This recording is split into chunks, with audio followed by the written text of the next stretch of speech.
السلام علیکم ورحمۃ اللہ وبرکاتہ۔ آج آپ کی خدمت میں سبق نمبر 4 قاعدے کا پیش کیا جا رہا ہے۔ ہمارے بھائی بزرگوں، دوستوں اور پیارے بچوں کی خدمت میں بڑے حضرات بھی سیکھ سکتے ہیں، چھوٹے جنے بھی سیکھ سکتے ہیں، میری ماں اور بہنوں بھی جو ہے اس کو سیکھ سکتے ہیں۔ جن میرے بھائی اور بہنوں کو، میرے بچوں کو جس کو پڑھنے نہیں آ رہا ہے قرآن مجید، بہت آسان ہے انشاءاللہ۔ جب اس کو آپ حروف کی جب پہچان شناخت ہو جائیں گی تو آپ کو جو ہے پڑھنا بہت آسان ہو جائے گا انشاءاللہ۔ تو آج قاعدے کا سبق نمبر 4 جو ہے آپ کی خدمت میں پیش کیا جا رہا ہے۔ تختی نمبر 2 ہے، یعنی ملے جلے حرفوں کو مرکبات کہتے ہیں۔ مفردات کی تختی پیش کر دی گئی ہے کہ مفردات کس کو کہتے ہیں۔ الگ الگ حرفوں کو مفردات کہتے ہیں اور ملے جلے حرفوں کو مرکبات کہتے ہیں۔ تو آج کی تختی نمبر 2 مرکبات۔ اب یہاں سے جو ہے انشاءاللہ تعالی سبق کو جو ہے سمجھیں گے، پڑھیں گے۔ اعوذ باللہ من الشیطان الرجیم، بسم اللہ الرحمن الرحیم۔ الف لام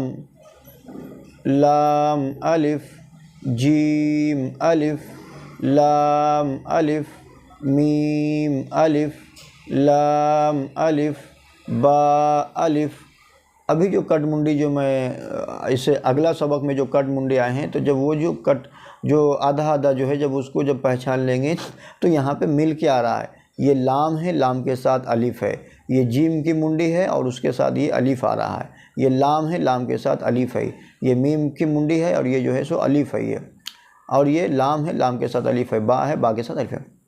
تو ہر حروف کے ساتھ وہ ایک حرف جو ہے مل کے آ رہا ہے، تاکہ جب ہم اس کو اس کو جب اس کو آپ 10 بار جب اس کو سن لیں گے تو انشاءاللہ تعالی آپ کو پورا آسانی کے ساتھ سمجھ میں آئے گا۔ بہت آسان ہے، مشکل کچھ نہیں ہے۔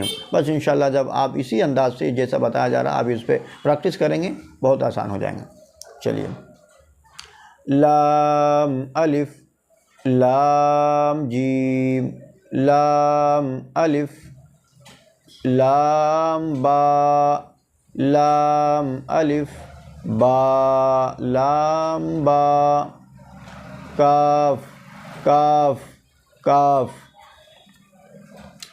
کاف با کاف تا کاف الف کاف الف با کاف تا تا کاف سا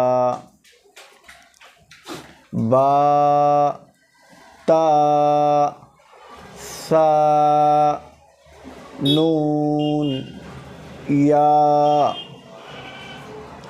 با الف تا الف سا الف نون الف یا الف با سین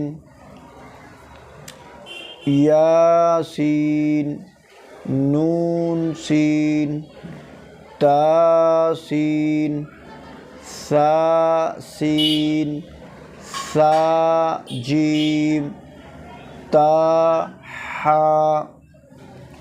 ماشاءاللہ۔ تو سبق نمبر 4 جو ہے آپ کی خدمت میں پیش کر دیا گیا ہے۔ بس اس کو آپ پہلے سنیے، دیکھیے، پریکٹس کریے انشاءاللہ۔ پھر اس پہ آپ مشق کریے، کوشش کریے تو اللہ تعالیٰ کے فضل و کرم سے پڑھنا پڑھانا جو ہے آپ کی خدمت میں بہت آسان ہو جائے گا۔ آپ اس کو جو ہے پڑھ سکتے ہیں، دوسرے لوگوں تک بھی قرآن کریم جو ہے پڑھا سکتے ہیں، سکھا سکتے ہیں۔ اللہ تعالیٰ جو ہے سو کہنے اور سننے کو اللہ تعالیٰ قبول فرمائے۔ وآخر دعوانا ان الحمد للہ رب العالمین۔